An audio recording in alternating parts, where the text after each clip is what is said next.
Welcome to an all-new episode of Suiting Up. I'm your host, Paul Rabil, and I'm sitting here in Bristol, Connecticut at the ESPN studios. She was a 4-time All-American at Stanford, 2-time FIFA World Cup champion, 2-time Olympic gold medalist. She secured 271 caps for Team USA. That means she played in 271 matches. You don't get a cap without an appearance on field. She's a National Soccer Hall of Fame member, no secret there with the aforementioned, 14 years of captainship with Team USA. She's the recent author of your new best-selling book, or it should be, Choose to Matter, Being Courageously and Fabulously You. She's also the founder of the Foudy Sports Leadership Academy, does tremendous work there. She's a filmmaker. She's an activist on equal opportunity and an advocate against child labor in sports manufacturing, and now a self-proclaimed yogi. So, feels like to me she's done it all, but she's planning to do more, which is exciting. And news just hit. She just signed a multi-year extension with ESPN, which has been covered in the news a lot amidst the recent cable trends and technological trends of live streaming and rights. So that's very exciting for her. I hope you enjoy this shorter than normal conversation between myself and Women's Soccer Hall of Famer Julie Foudy.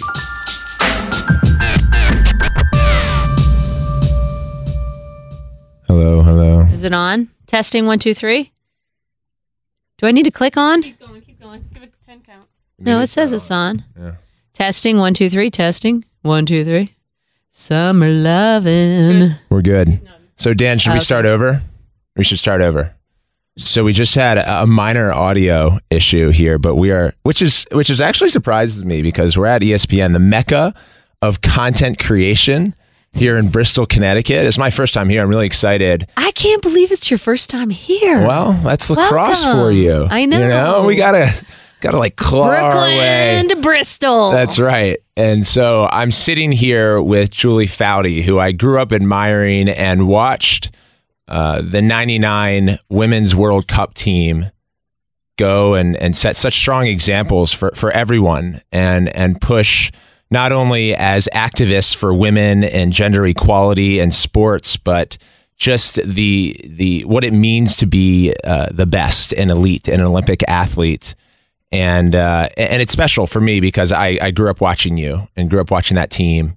Yeah. And then the purpose of what I've done with this show and a lot of what I've done with my career is around the duality of what I call the modern athlete, but taking skills, leadership, work ethic on the field or on the court, in the pool, crossing that over into business. And whether that be in marketing, in investing. In your case, you just launched your book. I'm a very important author, Paul. I don't know if you knew that, but I'm telling everyone. Well, I actually love it. I can't wait to get into this. Yeah, it's very exciting. It's so cool. Yeah. I think I'm like most excited about that. You know, of course, my kids. But then it's like, I'm an author. Hell yes, I'm an author. More exciting than being all your accolades on the field. Yes. Because that brings you more fulfillment in telling that story. No, I just guess I never thought I'd do it. Yeah. And now I'm like, oh my gosh, I actually have a book. I can hold it in my hands. Yeah. So it's cool. I think because I probably didn't envision myself being an author. Well, that surprises me because you're such a great communicator and you're intellectually curious, right? I am very intellectually curious. You talk about how you love to go out and discover. Yep, I do. But I don't know. So it wasn't like on my bucket list from the beginning, you know? We'd all feel shorted if you didn't put that pen to paper and tell us more.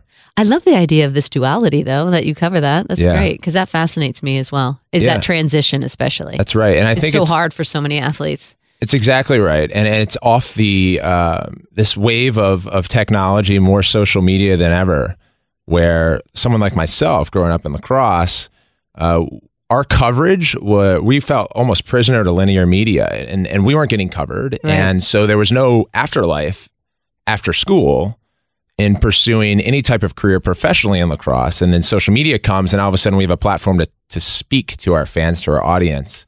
And that was similar to what you guys had pre-social media, but in 99, when you're selling out all the stadiums across the country, and the media is almost probably forced to cover it because it's so big, and all of a sudden you have this platform. Yeah. Where they're like, who are these women? Wait, what's going on? It was awesome. I was younger and watching that and felt really inspired. But thank God we didn't have social media back then, because that would have been a lot of bad karaoke going out live. Would it? I think it would be great. Yeah, we used to take over bars and yeah. That's like the one thing no one knows about Mia. She can sing Rocky Top Tennessee like no one else. Yeah. I'm hearing that you're a dancer and a karaoke artist as well. I don't like any of that stuff. I don't know where you heard that. No, on a podcast. Yeah, no, I do like. I like to get a little rowdy. Yeah, that's why when we were having audio issues and they said, you're coming out too quiet, I was like, what? No one has ever told me that before. Funny. Yeah. I'm too quiet. So this duality is interesting, and one way that I like to discover it, actually, and I don't know, I know you're in the middle of a car wash, which for the folks that are listening, it's the term that I really love that they use here at ESPN with all of the programming that they have. When they have an athlete, entertainer, or in your case, an author promoting your next book, or sometimes you'll have Brock Lesnar in here on the WWE promoting WrestleMania, or Conor McGregor talking about his latest bout. You hit all these shows, so you have to you're like communicatively in shape right now. I just got you right from Mike and Mike. I was losing my voice last week. That's where I was like, oh, I am in deep trouble. Yeah. I cannot lose my voice and then launch this book. So we talk about technology and social media, and the mobile phone, the interactive phone, I think is where most of we're gathering our source for news and content. And so one of my questions that I like to start with all the athletes and coaches and folks that have crossed over well is, if you were to look at your home screen, what are the list of apps that you have? Because the second and third, and you can do that if you'd like, because the second and third, we often don't tap into those apps, but the apps that are on our home screen tell us so much about ourselves. That's a great question. Stand by, I will tell you. Okay. Sonos. There you go. I got to have my music for my bad dancing and singing. That's on my home screen. Tripcase. That's really exciing. That organizes. So much, right? Yeah, I travel so much. That organizes that. Like, I couldn't live without like a travel app. That thing is like amazing. Waze. Yep. It's not really exciting, is it? Twitter, Instagram. Although I never Instagram. I'm trying to get better at that. You're more of a viewer of Instagram and you post on Twitter. Yeah. And then I have like all my. I'm really boring. This is sad. Lyft, Uber. It's not boring at all. Those are both on mine. I have a meditation app. Oh, you do? Oh, yeah. Oh, that's a good one. Yeah. I was going to say that for later, but I was going to ask about how you stay mindful. Yeah, I yoga. And then I struggle. Awesome. I struggle with like, when they're like, you must be present. And I'm like going through my list of to-dos. Be present, stop. I have my newsy apps because I'm kind of a news junkie. Yeah, politics, sadly. Which right. I don't want to talk about. I'll just start crying. Yeah. And then I got all my ESPN sporty apps in one file. That's my home screen. Yeah. Oh, Maglite. That's for an over 40 app for those of us who can't see anymore. That's an important one to have on your home screen. Maglite. It's actually I guess it's more powerful than it regular magnifies flashlight. it, and then it gives you a light. Oh, as well. wow. It's really bad. Cool. That I'm actually saying this out loud. Well, I've listened to you on the over 40 app. Someone told me. I'm like, good Lord. I've listened to you talk about your demographic being like younger people, and then people that are over the age of 60 I'm or something. great with like 15 and under and 80 and over. 80 and over. My sweet spot. I actually think you're great with everyone that's in between that. I just am shooting right now one of the greatest stories ever. Speaking of that, I'm doing a new segment for SportsCenter called Foudy's Finds, right? Yeah. And it's come out mostly on weekend SportsCenters, but I pitched him like, I want to tell like the uncommon stories, like just crazy stories, but they're super inspirational. So it could be famous people, it could be anonymous people, but it's not long, but doing them in a really kind of fun, joyful way, right? Because I feel like so much in sports is way too serious and intense, especially like for kids, right? It is. And so I found this team of women who play basketball in San Diego, 85 to 91-year-old women. They go, oh, wait, we just got a youngster at 80 years old. Oh, wow. Yeah, they're all 85 to 91 years old. It's the best shoot I've ever done. Do you think youth sports are so serious because of how that market is privatized? and these youth operators are coming in and just like, Yeah. they're just focused on getting these kids recruited, and that's all the parents want. And scholarships to school has become more important than it ever has been when you and I were growing up and playing. Yeah. And I think with your book that we want to spend time on and best-selling, I will say it was pretty amazing reading excerpts from it, but it's called Choose to Matter, Being Courageously and Fabulously You. You must say it like this, Paul. Being courageously and fabulously you. I mean... Say it, Paul. I would actually, you know how I would say it? Being courageously and fabulously you. Like I just feel like that is important for me. So I grew up as like a rigid athlete and was subscribing to all of the sportisms that I object to now, which is like being the hardest worker in the room, being perfect, never backing down from a fight, all that like over injection of masculinity. Mm-hmm. And so when I hear people talk about leadership and empathy and vulnerability and for you having been a captain, or having captainship for 14 years, I think around there I mean, that's something that's like Derek Jeter stuff. I don't know anyone else I would say that, and I say him because of being for the Yankees and how prominent that sport is. And when you're talking about Team USA, it's pretty amazing. But it's amazing how many, you said the word perfect in there. And we women, oh my gosh, we're like overkill on that stuff. Right. And that's really like was the inspiration behind this book, because I had grown up thinking, leadership is in the form of probably a white man, because that's what I read about in leadership books, and a person in a position of power who could politics now. Politics, or a CEO or a president or someone who could influence a lot of people. And then I got around these amazing women on the U.S. team, and it was totally different. It was diverse. Mia, for example, Ham, she hated the spotlight. She didn't want, she was shy, she was quiet. She didn't want it, yet she was the face of soccer. And yet she led in this beautifully personal way where she'd like grab Abby and, they'd walk off the field together, or she'd grab someone at halftime. And it was a very quiet way, but it was equally effective. And so I'm watching all these different styles of women on the team. And my definition of leadership just every year, it would get broader and broader as I saw all these different styles. And then I figured out, which is what this book's about, is that damn, it's not the white man on the horse with the tall hat and sword. It's everyone. You just have to care deeply about something, find out what your style is of leadership, and be courageous enough to stop worrying about being perfect, which we do as women. We want to check every box, right? We got to be perfect. I haven't taken that class. I'm not sure if I can do it. I'm not sure I have that skill set. We always kind of go to underselling ourselves rather than just raising our hand and being like, yes, I'm going to do it. And being courageous requires some risk aggression. Exactly. That's the whole book. It's just, the importance of getting out of your comfort zone and finding friends and a team. I had these women, but a team that's going to be like, you're going to be fine. And that's what this is. I want this to be in a fun way, because the last thing I wanted was me standing at a chalkboard like, here are the 10 virtues of leadership in black, and that's why it's super colorful, the book. There's exercises, there's bad singing, bad dancing. It's fun. It's not meant to really be interesting. Yeah. Because you talk about leading and being the captain of a team sport like soccer, and you wrote this book gathering a team around you as well. Yeah, absolutely. And some of the folks that you interviewed, Robin Roberts, Sheryl Sandberg, you mentioned Mia Hamm. What were some of the things that you gleaned from the folks that you brought on to help tell this story of courage? Well, they all have such amazing stories in their own way, and so I wanted them to give like really tangible strategy.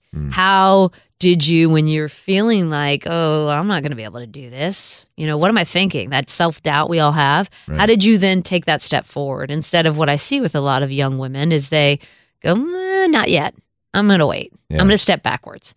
And so they give these amazing examples of, in moments of courage or moments of crisis, for Robin Roberts, for example, 2 bouts of cancer, right? She overcomes breast cancer in 2007. She makes the very personal decision to go public with it, announces it on Good Morning America, and then she gets through all that and then finds out she has a second form of cancer created from the treatment that was so intense for her very aggressive breast cancer.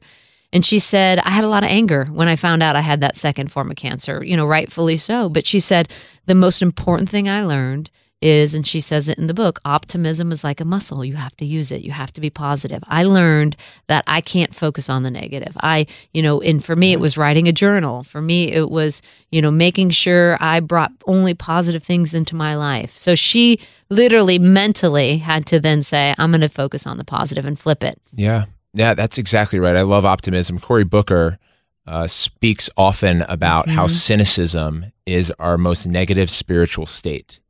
And it's impossible to get anything done when you're in a state of pessimism. And so I'm interested, though, from a daily application standpoint, what is, today, and probably every day, there's no regular day for Julie Foudy, but like in a perfect day, I suppose, how does that transpire? You're getting up at what hour? How are you applying the optimism to your work? Yeah. I have found in mind you, I'm on the road a bit, because all my stuff is, covering games or shooting an interview or going to the Olympics or going to a World Cup or a Euros or wherever it is. So it's all remote. So, my kids are like, Mom, why can't people come to you? I'm like, that is a great question. I came to you today. Right. Thank you, Paul. Thanks for driving in from B-Town. Brooklyn in the house. So I'm like, I know. One day I'm going to have my own damn show and they're going to come to me. But right now, I got to go to them. I got to meet them where they live. So when I am home, right, the beauty is I say to them, look, I take you to school. I pick you up from school. And then I crank out work. I wake up super early because I'm on the West Coast. I crank out work in the morning. Take them to school. I try and sneak a workout in, of course, because that's like my happy place. I need to get sweaty and get that out of me, and then and crank out work until I pick them up from school, and then I take a few hours with them, and then crank out more. But I really have made it a life goal to be present, as a mom when they're home, and I can and I'm not checking a million phones or on the computer, but I live in beautiful Southern California, and from San Diego. Yeah, I'm actually right in between in San Clemente, right between LA and San Diego. So, I'm out running the beach trail with my mom friends, and so I love that balance. Yeah. But and then I spend a lot of time on the road as well. But do you think your work ethic that you developed on the field has been the most consistent part? And we talk about leadership, but work ethic, it sounds like you do so much, and you're also an entrepreneur. You co-founded the Julie Foudy Sports Leadership Academy with your husband and focusing on developing. Entrepreneur. Thank you. Well, you are, certainly. And those skill sets that have transferred over, communication-based in leadership and empathy, but work ethic. I want to think quickly, though, because I feel like next to probably tennis and soccer are two people who understand fitness, nutrition, and sleep really well. How do those factor in to your busy schedule that you're talking about? And are you still staying as mindful about that as you were, say, when you were playing an Olympian? Yes. I love, I mentioned that after I get up early and crank out an hour work at like 5:30 to 6:30 before I get the kids. And then once I drop them, I go, that's my routine. I got to get a workout in. Yeah. Give me an hour. Give me from 8 to 9, right? Yep. And so much of that too is communal for me. Like that's my time I catch up and run with some gals. Yeah. Or we go to Orange Theory or whatever, it is. But I need that, or yoga. You like the yoga, analytics. Yeah. And yoga is like my mindfulness, actually. And I didn't come to yoga because as athletes, I'm like, I need to be pounding. I need to be running. I'm not sure yoga is going to, I used to like make fun of the yogis. I'm like, I'm not sure that's enough for me. Like I wouldn't feel fit enough after an hour class. I've gotten enough out of it.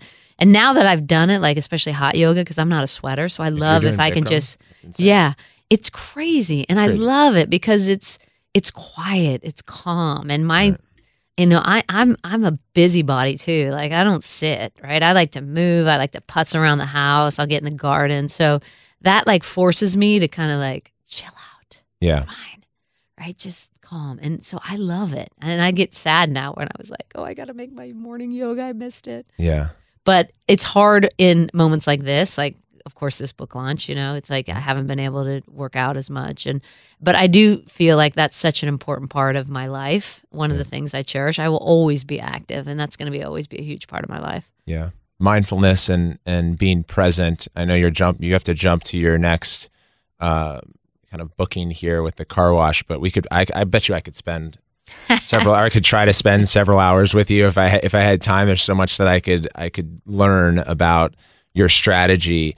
Being present, the last question I'll have for you, and then we'll try and sync up later. Being present is really difficult when you're working so hard and when you've accomplished so much.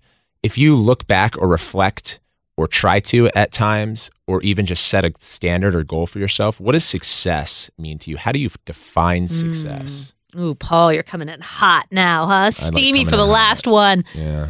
I don't even. I think in now that I'm in my 40s, the thing I always think about, I'm so glad I got to this place too. I don't think about it as success. Like to me, it's significance, right? It's much more important to me. And this is the book, right? It's not about like job titles or fancy shoes or, what rung on the ladder you're at. It's about what are you doing that matters, right? Hence the title of the book. And how are you as a human being making sure you're in control of that? And that's the thing I think we forget, like that every day we wake up with the choice of how we're going to approach the day. And I decide that, and thankfully, I always err on the side of optimism. If I'm falling or I'm failing, I'm like, that's because I just needed to grow, right?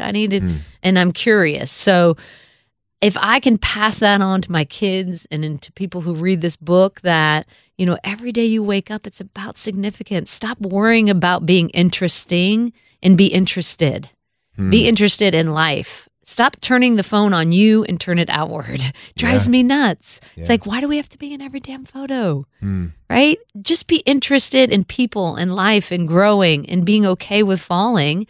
And the world will come to you. It will open up without you even worrying about it. So worry less about the outcome and worry less about being successful, and you'll find significance. That's so good. There's two quotes that I know you're a quote person too, but trading in expectations for appreciation is a Tony Robbins one, and then sore muscles grow back stronger.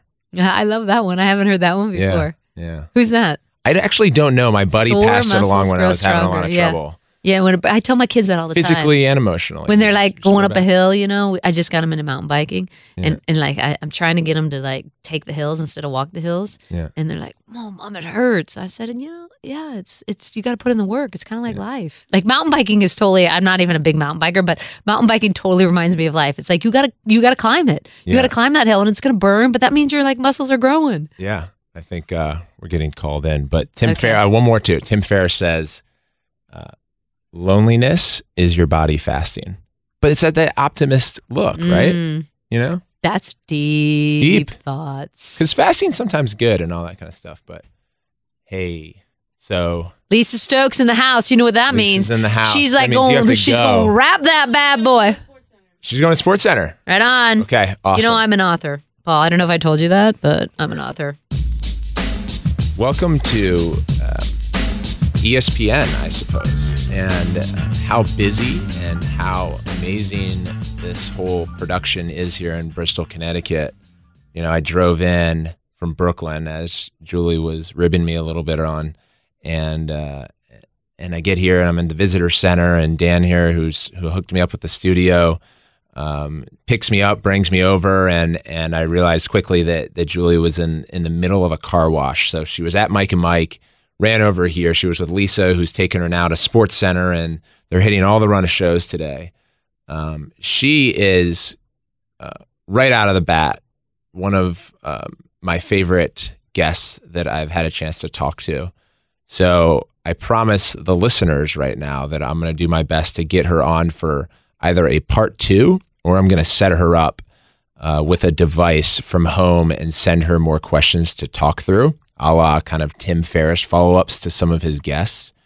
But a few takeaways for me is that she's incredibly cerebral and introspective when it comes to leadership. And I think there's so much crossover, not only from leadership being a captain, traditionally speaking, on the field, but as you approach business and your career off of it, the mindset. She spoke a lot about optimism.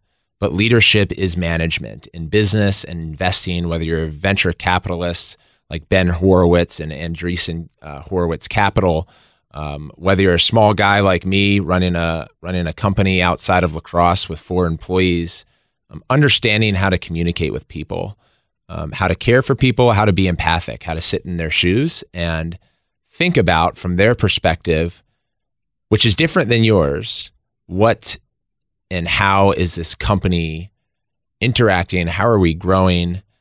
How is the CEO thinking about the business? How is he thinking about his employees or her employees? And that's what you get in leadership. And I think you get a lot of vulnerability visiting those places. And I would encourage everyone to read her book. And I know she talks a lot about empowering women.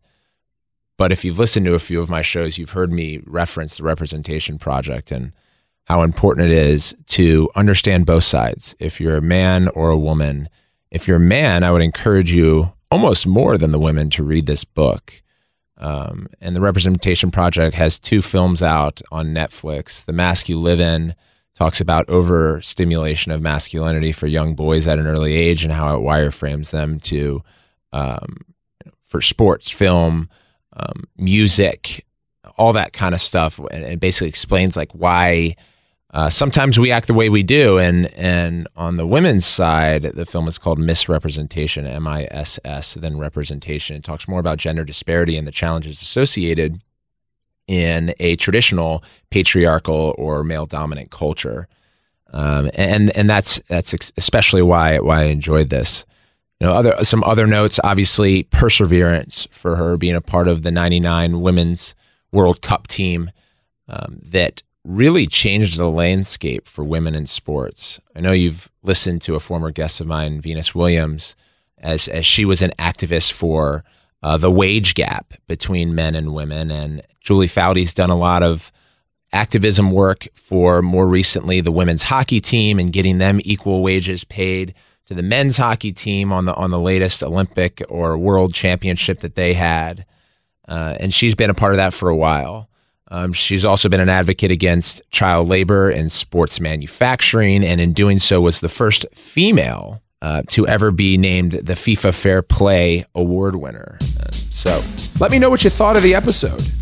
And you can do so in priority by leaving a rating and review on Apple Podcasts. I also ask you to please subscribe. Or you can tweet at me. My handle's @PaulRabil. For more show notes, specifically links to Julie's book and checking out previous guests, you can visit suitinguppodcast.com. Shout out to my co-producer, Tyler Steinhardt, and my agent, Aaron Kane, for linking me up with Julie. I hope you guys have a great day or evening, and we'll talk with you soon.